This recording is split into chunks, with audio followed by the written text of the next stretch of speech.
Here we are. Today we're going to be discussing Indian magic. When I say Indian magic, I mean magic coming from South Asia. South Asia would include the countries, the modern countries that we know as India, Sri Lanka, Bangladesh, Burma to some degree, though it is a little bit more Southeast Asian, Pakistan, and Nepal. So that is our geographic range. Now, when I describe magic in South Asia, I'm talking about pragmatic ritual technologies. Let's break that down. Pragmatic. Now, pragmatic ritual technologies refers to this worldly actions.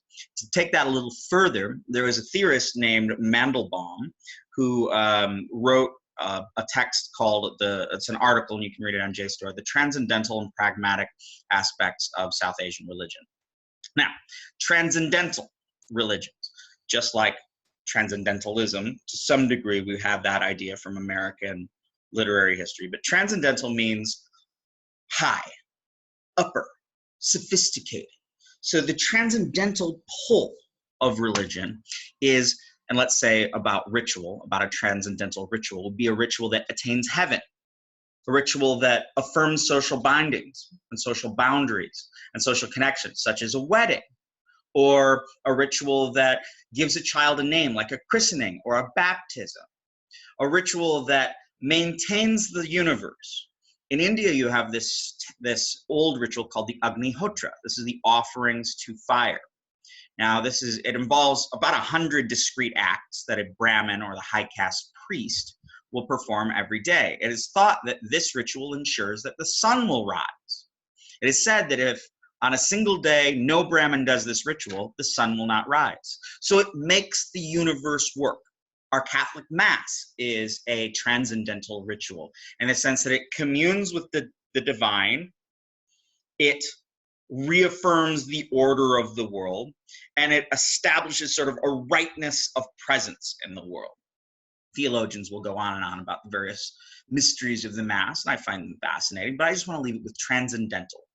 A transcendental God would be a great God, like a Shiva or a Yahweh, a God that is removed from our place, but a God that also created the world, maintains the world, and confers a heavenly status to us. That is a transcendental deity. Now, pragmatic, according to Mandelbaum, and I agree with him on this, a little different. Pragmatic rituals do discrete things. I lost my goat. I need to kill my enemy. My child is sick. I need my child to be better. Specific results. So the results of pragmatic rituals are not like transcendental, which affirm the universe and confer heaven. Pragmatic rituals have specific results. This worldly rather than otherworldly. This worldly results. So a pragmatic result is almost inherently all magical rituals are pragmatic rituals. A pragmatic deity would be a small god, a god of the neighborhood, a god that is attuned to our daily concerns. So if you have lost your goat or your child is sick, you don't go to a transcendental Shiva who is busy maintaining the entire universe. You go to a local little Bhairava, a tiny little deity of the neighborhood who is attuned to our issues, the type of God that you would refer to as mom or pop, a God that you could have a conversation with, a God who is concerned with your daily activities, as opposed to a transcendental God who is forever transcendent. We have a religious studies distinction of transcendent versus immanent when it comes to deities. A transcendent God is always beyond. An immanent God is putting his hand into the world and is effective around us. So that's transcendental versus pragmatic. Remember, I said that magic, as I'm defining it in South Asia, is pragmatic ritual techniques. Ritual, in Indo-European ritu, on rit. So ritual are actions.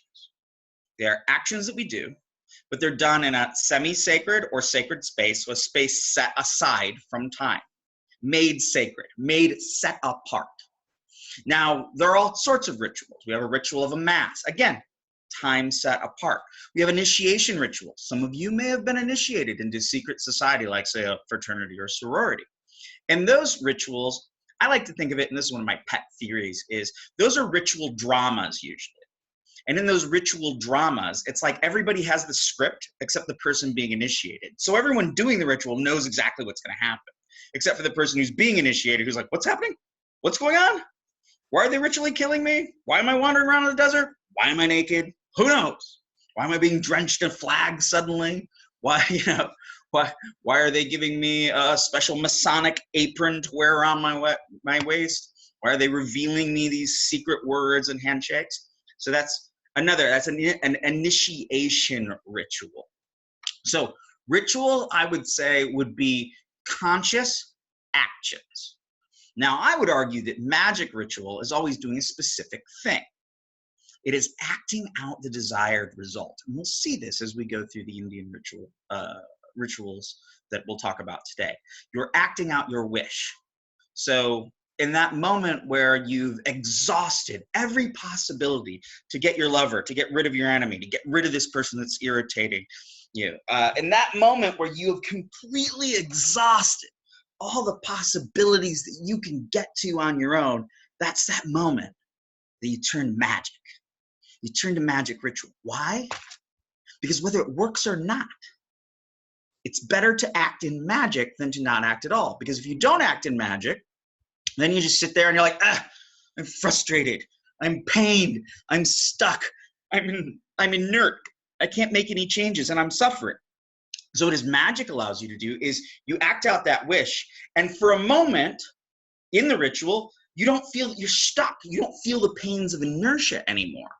And in fact, after you're done, you go, I don't know whether it worked or not. I've exhausted all possibilities, physical and metaphysical. So pragmatic ritual and technology. Technology from techni, which can mean any type of craft. Traditionally, the word techni could be stonecraft or woodworking in the Greek.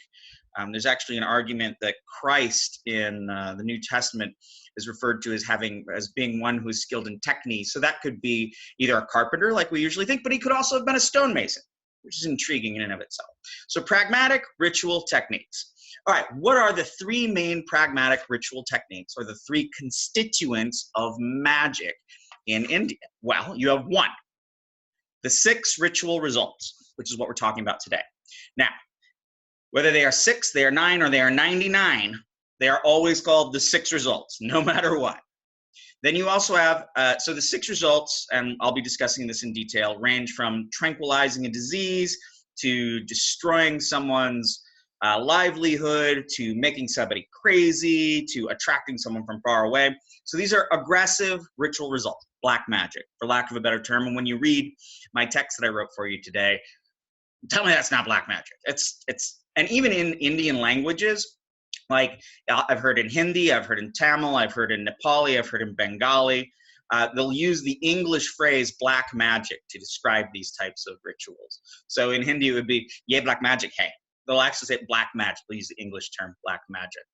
They'll also use the term tantra mantra synonymously with black magic and synonymously with the 6th result, or the Shatkarmani. Then you have the second constituent.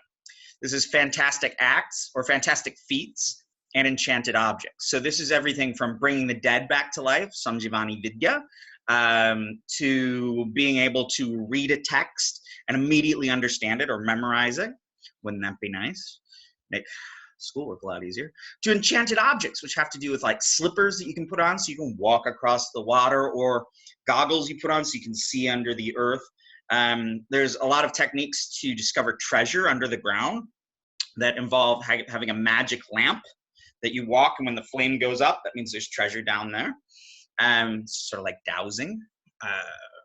So enchanted objects can be a full range of items like that. I also include cosmetics and plastics and that, as in ways to make oneself more beautiful or more appealing to other people.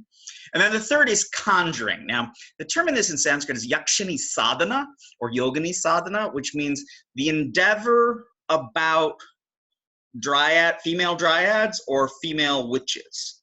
So in conjuring, and you are usually, the vast majority of the time, you're conjuring female entities. In conjuring, and I'll give you an example. One goes out to a lonely forest, finds a single tree on a riverbank. One does a mantra to a goddess, and I'll use that as loosely as possible, or a witch or sorceress or whatnot, some sort of invisible female entity that bears power. And you will do offerings of smoke and flowers and sometimes meat, sometimes wines, whatever the goddess likes. And then one does the mantras and the spells with the offering over and over again, hundreds of thousands of times. And then suddenly there's like a whoosh of air, and one hears the tinkling of bells, the tinkling of ankle bells, in fact, is what they usually says. And then she appears. The texts don't really say how she appears. When talking to modern people that practice conjuring, they say that you don't actually see a form of a deity before you, or a demon or a ghost or an angel, but you feel like a prickling of your skin, or you see like a little bit of a shimmering of light, or the air changes around.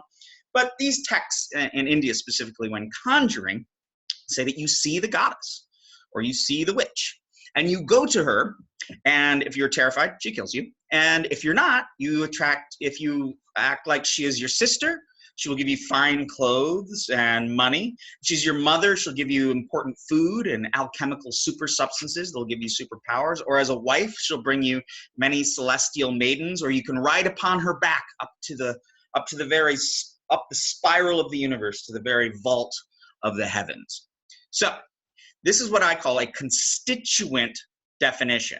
I don't say magic is a set of pragmatic rituals. That would be more of an analytical description. But a constituent definition says magic is by what it is based upon. I find constituent definitions to be really useful. So what is magic? It is the 6 ritual results.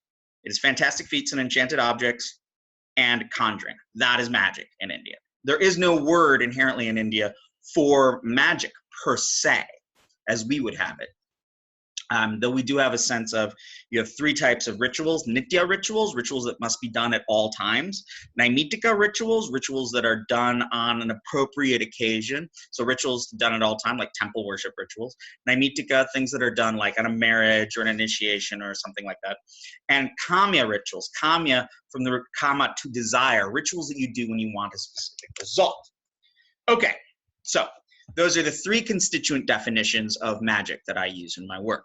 So what is the text that we are using? And I'm going to talk a little bit about this text and what is Tantra and what are some of the elements of Hinduism. Then I'm going to talk about the 6 results in particular. And then I'm going to make some overall arguments about Indian magic and what we can learn from it. So this text that I've had you read is a large section of my dissertation. I'm working on turning into a book. Now, it is on a body of text that I call the Ud corpus. Now, that's kind of funny sounding. Well, there are these texts. There's the Udisha Tantra, the Udameshwara Tantra, the Damara Tantra, the Udamara Tantra, the Udameshwara Tantra. All of them start with Ud. And when I started really reading them, I wanted to work on the Udisha Tantra, the Tantra of the Leaping Lord. And suddenly I realized that all of these texts had different names, but the texts in them were interchangeable and there was a lot connected. So I realized I couldn't look at one version of any of these texts. I had to look at kind of all of them and borrow back and forth. So my primary work is on the Udisha Tantra, but I draw from all these different Ud texts. Sometimes I'll be reading an Udameshwara Tantra, and I'll look and I'll have the identical text to an Udisha Tantra, and vice versa. So different titles for similar text for different titles. We're in a different world here. We're in the world of the Indian textual tradition. So I like to call tantras grimoires. Grimoire from the French grammaire, for a grammar, a text that explains something. We know them as a text that explains grammar or proper usage. So grimoires are lists of spells. Now, I make this distinction between encyclopedic grimoires and systematic grimoires. Now, an encyclopedic grimoire just lists spells with no organization. Maybe it clusters them together if they have similar results. A systematic grimoire will explain a type of ritual. Let's say it's talking about rosaries, different rosaries that you want to use. So if you want to kill somebody, the beads should be made of bone, human bone, and human hair. If you want to make 2 people hate each other, and this will make sense in a minute, you'll use bones from a buffalo and bones from a lion, and then use a horse's tail for the string. Or if you want to make something good happen, you use rudraksha beads, which are these little nuts that have a hole in them that everybody likes, and then lotus strands for the rosary. So in that, they're looking at, if you want to do a specific result, here are the different variations. So I like to make the distinction that this is sort of similar to a cookbook versus a text on culinary arts. So a cookbook lists your recipes. The text on culinary arts gives theory, heat eggs to this certain time at all times to do this, or these are the variations on the use of basil in your different type of red sauces. So that's a loose distinction. So I'm really more interested in encyclopedic tantras. However, lots of my texts will have a combination of encyclopedic verses and theoretical or systematic variations as well. They'll have both kinds of verses. Okay. What is Tantra? Tantra in the medieval era is a religious movement that hyper-ritualizes everything. It takes whatever you have a desire for and gives you a ritual for it. It takes simple rituals of initiation and makes them incredibly complicated. It takes gods with 2 arms and gives them 1,000 arms. So it's like a hyper-ritualization. It takes religion and makes it entirely, well, it like puts religion on steroids when it comes to rituals. So as I've said before, Tantra, or as you hear it, Tantra, is often referred to in popular culture as being about sexuality. It has sexual ritual, but it's not about sexuality, everlasting orgasms, or how to love your lover more. That's not what it's about. Tantra is either about rituals that allow you to have pragmatic results, or it is about a self-transformation of man to God-man through ritual techniques, or it is a way to gain liberation, moksha, from the suffering of this world in this very life or immediately at death. But the primary methods for attaining all of these results are ritual. Now within Tantra, and I'll just mention this briefly, there is a notion of transgression. So to do what you're not supposed to do. Tantra harnesses every possibility in life in order to gain your magical result, your attaining of immortality, or your attaining of liberation. In this sense, they will violate taboos. In a metaphysical way, the idea is if I do something that is wrong or eat something that I'm not supposed to in a ritual sense, I can realize that there is purity in even the impure. I can realize the non-dual state that myself and the world around me and the items I see are not different. They're actually the same, and they are essentially divine. In a sense, they talk about the 5 M's that are ritually consumed in specific tantric practices that are supposed to lead towards gaining power or liberation. The 5 M's are matsya, fish, mamsa, meat, maituna, sexual intercourse, mudra, here, parched grain. It's hard to say. We haven't really figured that one out. And madhya, wine.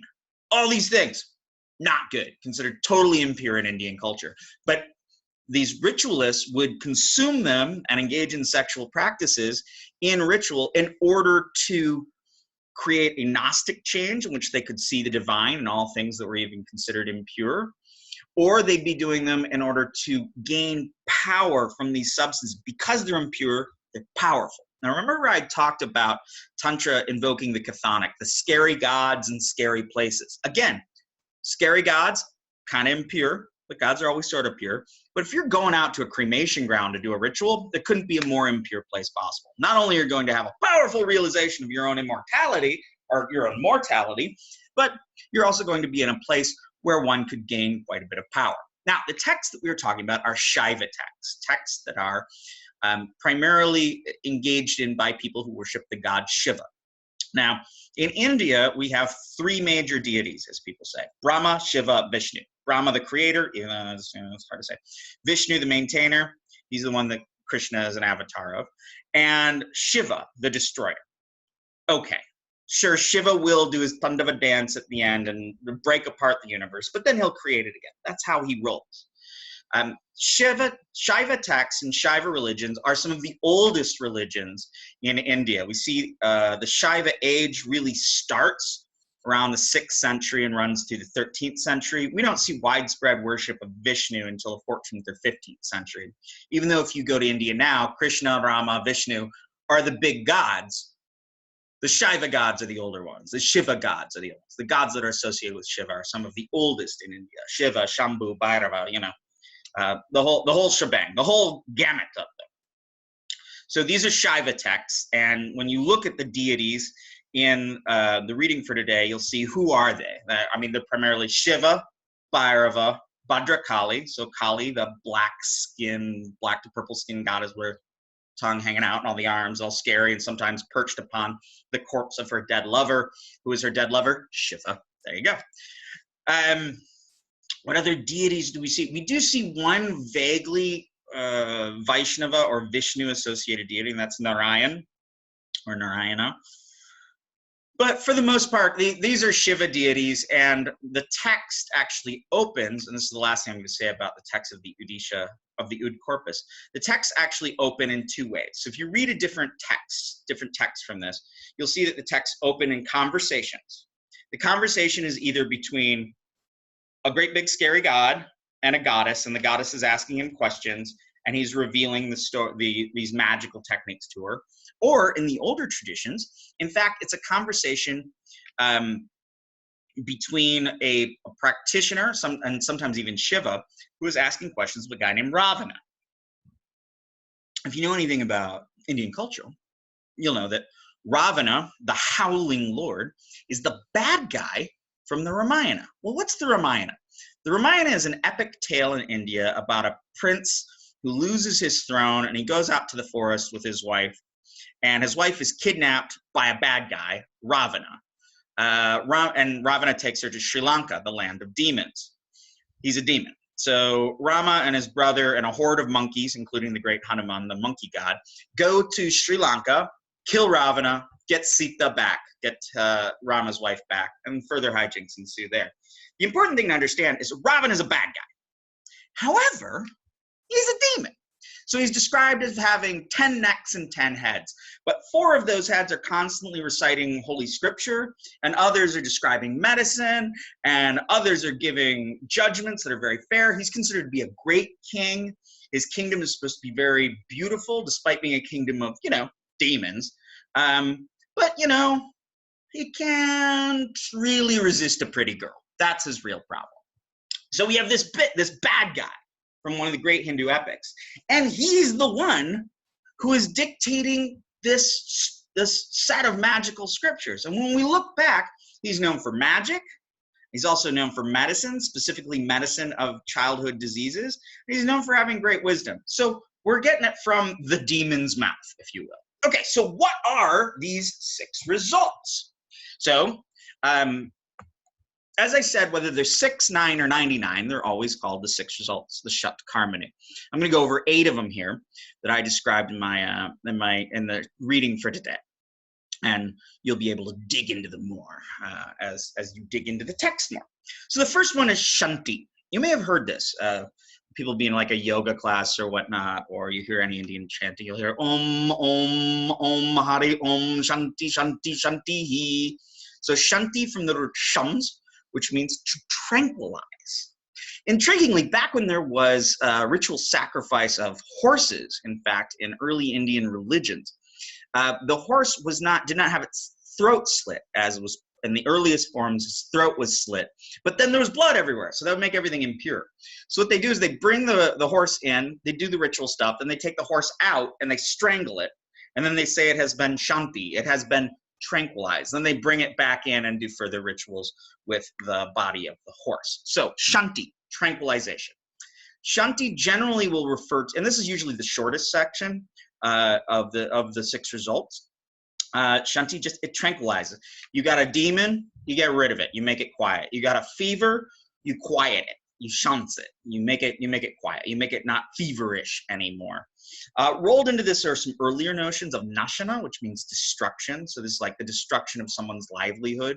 So if you have some guy that you kind of don't care for and he's a washerman, you make his pots break or his pots bleed clay onto the clothes that he's cooking. So shants and nashana.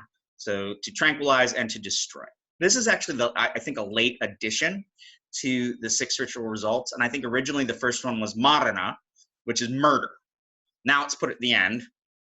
So I think they added this later to kind of give a friendliness to the 6 results, which aren't actually there. The next one is vashikarana. Now, this means subjugation. Vashin is one who has dominion over things. One who is Vashi is one who is a slave. This is enslaving. Vashikarana is usually split up into three things, three elements. The destruction of, or the subjugation of kings, the subjugation of foreigner, or the subjugation of common men, and the subjugation of women. You see a lot of eroticism here, though you see the most sexual magic in immobilization, for a reason I'll say in a minute. So Vashi, to make Vashikarana, to make someone your slave. This is to remove their very will and put your will upon them. It can be applied to kings, common people, and women, as I said before. Are there really common techniques for Vashi? Well, you see a lot of tilak rituals. So a tilak ritual is you put a little diagram or a little stripe on your head, and then anybody who sees it becomes afflicted by whatever you want to happen. So Vashikarana, to make someone your slave. And you can dig through the details on this one. I just want to give you a quick overview here. Stambhana. Now, Stambhana means immobilization. My favorite immobilization ritual involves taking a skull, and you put dirt into that human skull, and you put a plant into that dirt, and then you pour milk over the skull, and then that causes and then slowly the plant will grow into a little sprout. Now, the person who you want to afflict to this is frozen in place. They're frozen in place, as if creeper vines have gone all over them and they're just stuck in place, as if overgrown by vines. So immobilization stops someone's movement. However, there's a nuance to it. Immobilization can also remove the ability of a thing to do what it does, specifically to cause it to stop it to causing harm. So fire cannot burn, water cannot drown, and there's a great little ritual where you take all of these water-dwelling creatures, render the fat out of them, and smear it on your body, and then when you fall into the water, water can't drown you. Why? Because you've effectively become like a water creature. Kind of cool. Weapons cannot hurt. You can remove the ability of a sword to harm a person. Also I want to say, with Vashikarana, there's also a fair amount of sexual rituals in which males and females use these. The female rites are hard to find, but I found a couple of them. I described them in the text, sort of like what Faraone was describing, about how you can find these little gaps, and that's where you see it's where you can see that there are gender shifts. So in one of my favorite and most simple Vashikarana rites or subjugation rites, one takes, after intercourse, one takes semen and takes with the left hand and touches the right foot, or the right hand touches the left foot, depending, and then that causes that person to become subjugated by the person who does it. Usually it's a man doing this, but then I found different variations where it's the woman that does this. So she smears her right hand and touches his left foot, or left hand right foot, and that causes him to be subjugated till the dawn of time. Till the dawn of time? Till the end of time. Okay. So Stambhana, immobilization, Vashikarana, which is subjugation. Now with Mohana, bewildering. This causes a person to become crazy, or to be Kshobakarana, to be agitated, to be bewildered. So this can cause someone to just be, nuts and wander around crazy, or it can cause them to become agitated, and that agitated one can often be love magic as well, where someone is so agitated and flighty and crazed that, it's as if they're in a state of eros, like we saw before in the Greek situation. Vidveshana, creation of mutual enmity, causing mutiny. The texts usually describe it's a way of making people who are previously intimate hate one another, breaking up a marriage, breaking up a relationship between a father and son, dissolving a business relationship. This is usually to the end so you can sweep in and take over the business, take over the kingdom, take over the girl. You'll notice, once again, I'm saying that mostly these are male actors. It's only looking in the creases of the text that we find female actors. For the most part, our actors are male. Vidveshana has some of the most wonderful persuasive analogies because it involves taking animals who are naturally inimical inimical, who naturally hate each other, natural enemies. So you take the scale of a snake and the hair of a mongoose. Or my favorite is you take the one wing of a crow and one wing of an owl. Crows and owls hate each other in India. Also, crows are considered really smart and owls are considered really stupid, the exact opposite of where we think of in the United States or in the West. So you take the wings of a crow and the wings of an owl, and then you write a spell that commingles the names of people who are intimate, who have a close connection. And then you write that down on a little mystical piece of paper, and the combined names, and you close it up, and you chant the combined names together along with something like Vidvesha, Dvesha, Karana, Karo, Hum, Swaha. So the spell removes that connection. So it makes those people who are close be as hated as a snake and a mongoose, a buffalo and a lion, a crow and an owl. It's kind of cool. All right. Actually, I was talking to a friend of mine, and he was telling me that a couple of years back, he was walking in Asigat in Benares, sort of the southern area of the city. Benares is the city which the Ganges goes through and where they burn all the bodies. It said that if you die and are cremated in Benares, you will instantly attain heaven.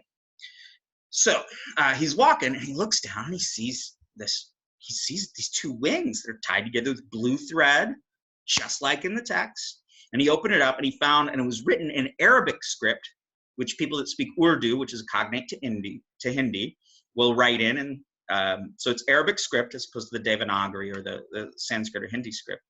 And he could kind of see that there were some names because he didn't really read that script well. And he was like, oh, what is that? And he was telling me about it. I'm like, I know exactly what that was. That was somebody had done one of these spells. And probably at the end of the spell, it said something like, go to a crossroad and deposit it there, deposit the wings. Usually it said that you throw them into fire and they burn up, but sometimes you read about these magical items being left at a power spot, like a cremation ground or the thresholds of a doorway or a crossroads. Notice that all of those are liminal, so a space in between. So a crossroad is space where you're on neither road at the same time, but both roads at the same time. Threshold of a door, you're neither inside nor you're outside. Cremation ground, it's the space between death and rebirth, or death and a heavenly realm. Okay, so Uchatana, here's the next one. Forcible eradication. This is a really sweet thing. It gets rid of somebody, and it's usually said that once the ritual is properly performed, the person will wander as if a crow, a foreigner, no matter where he goes. In no place will he ever be able to settle down. So it not only makes someone leave a place, but it makes them wander the earth forever, not unlike Cain of Cain and Abel. Akarshana. Akarshana comes from the root and krish, which means to plow toward. Now in India, like we think of plowing as we get a horse and you yoke it up to a plow and you plow. Pull the horse. But in India, they use a hand plow where you pull toward. You dig the plow in, kind of like we do a hoe, and pull it back. So akarshana, plowing toward. You're pulling someone to you from a distance, even if many yojanas or leagues or a vast distance away. So akarshana brings someone forward. And then ultimately, marana. Marana from the Sanskrit root mri, the Indo-European root mara, mortality or murder. Murder rituals are some of the longest rituals. They often involve making effigies. They're kind of complicated. Some of them are so simple as that they call forth a deity or a ghost that will kill a person. Others involve making a pratima, or like a little like voodoo doll type figure, and manipulating it and then burning it up and changing it all together with stuff. Some of the Marana texts just look like you're making a poison concoction, claiming the person's name, saying a mantra, and then throwing it into a fire. Now, I think some of these could be sequenced. What do I mean by that? I mean that I think these could be used in tandem. They could be used in sequence. So you could make somebody eradicated, uchatana, so they've got to leave their home. Then you make the mohana, bewildered, so they're kind of crazy. Then you akarshana, you pull them toward you.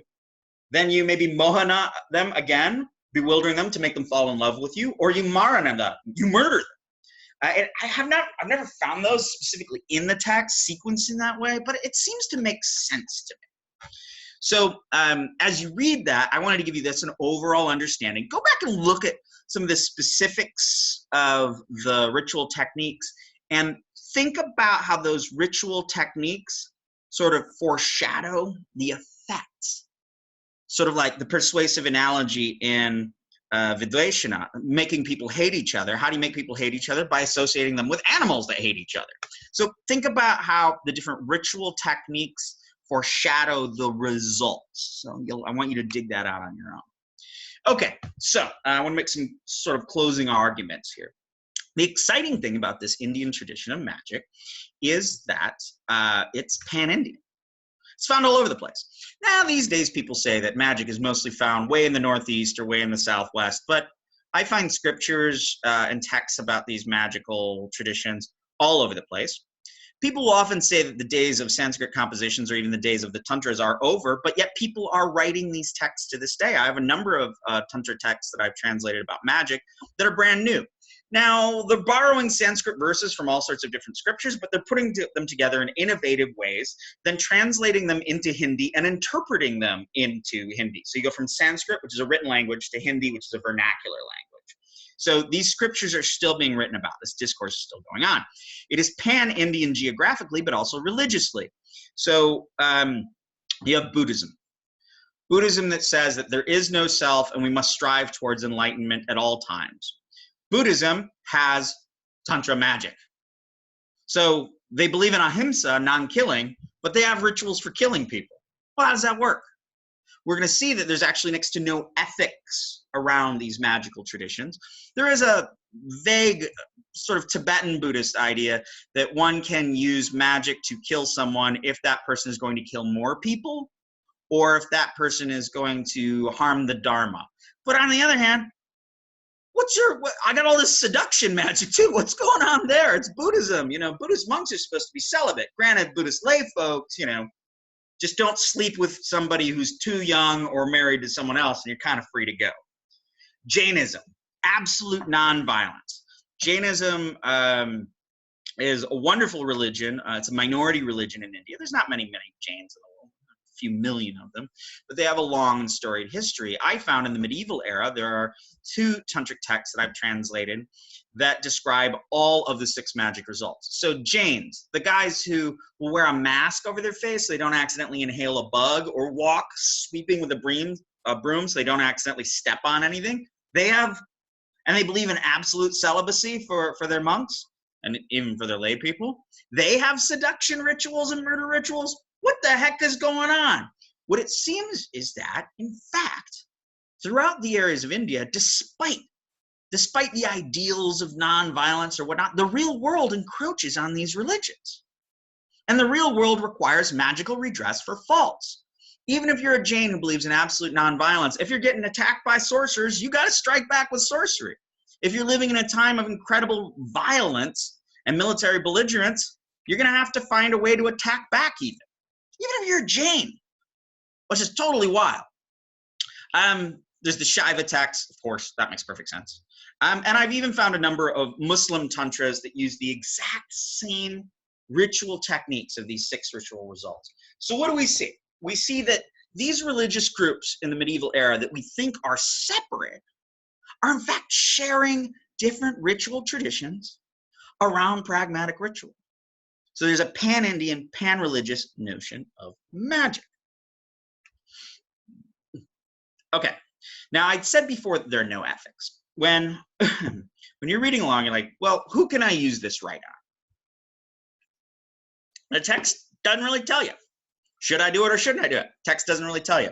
The only time I've seen written in the Sanskrit sources that there is any sort of regulation on these rites is on the murder rituals.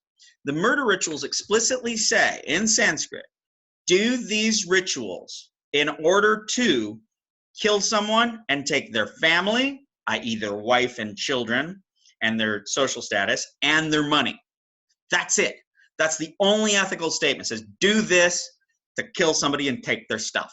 That's the only regulation. Now, India doesn't have a well-established system of ethics, sort of as we do in the West. Things tend to be a little bit more situational. Whatever works is kind of the way it goes, even back as early as the epic texts, such as the Mahabharata. Whatever works and furthers the cause of righteousness. No ethics. All right, so now as we're dealing with the details, and this is kind of my closing point, I want you to think about invocation, evocation, and mechanical religion. What am I getting at? Well, I'm talking about deities. Some of these rituals require you to call to a god, invoking that god. Others call you to evoke that god and have that god go do what you want to do. Others are purely what I call mechanical. So that's, say this mantra that doesn't have a god in it. That's just like, Om Amukam Maranam Hum Pet Swaha.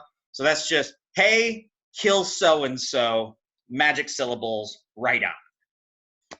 And then it'll have, combine these various things, offer them into a fire, it'll do what you want. Or sometimes just combine these things and it doesn't tell you how to apply them. Or it's combine these things and smear them on somebody's body, or smear it on your body, and it'll happen. So it's mechanical, it doesn't require the work of a deity. So think about that when you're looking at magic traditions in general, is does it require a deity or doesn't it?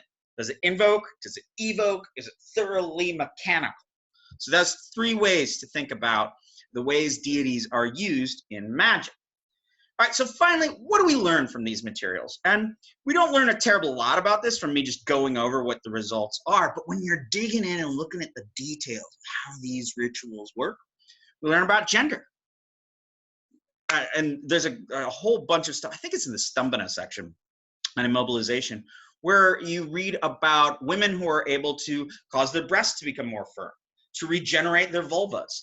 There's a particularly interesting section in which one manipulates pubic hair so that a woman may easily have intercourse with a man or make intercourse impossible. What does that sound like? Sounds a bit like a chastity belt? No, I think it's an anti-rape thing. So we can learn about gender structures when we have women being explicitly stated, or when we have variations on ritual that allow women to perform them instead of men. We learn about the social structure. Who are doing these rituals? For the most part, these are people who are outside of power and who need to gain power. That's why there's so many rituals that are supposed to overwhelm and subjugate kings. That's because these are people in low status that are trying to gain power over upper status. Sort of almost more of a, is it a philia thing? We're trying to make a general good vibe for the king? I don't think so. I think people are trying to actually enslave kings. We learn about material history, the wings of crows and the wings of owls. So we learn about owls being stupid and crows being smart. Or we learn about the different plants that were used for different reasons. And when you really dig in, you can see that if you look into the history and ethnobotany of these plants, you can learn a lot about that culture. You also see little things like mustard seeds are constantly used in order to cause someone to be eradicated or to be murdered. I had a friend of mine was actually telling me, yeah, and the best thing about the mustard seeds, when you throw them in the fire, they crackle and pop in sort of a magical manner. Okay, what else do we learn about? We learn about religion on the ground. So while we might read spiritual religious texts or philosophical texts about the nature of the Gnostic vision, how can I realize the truth of myself and of God? Or I can read about how do I inspire greater devotion to God. And these scriptures are like, oh yeah, people hated each other. And you also see that they resorted to magic to get one another. But we also learn about, what are people's relationships to different animals or different plants, or the many gods that are invoked in magic. So these are traditions that the magic is not done in a temple. It's done by individuals for a specific purpose.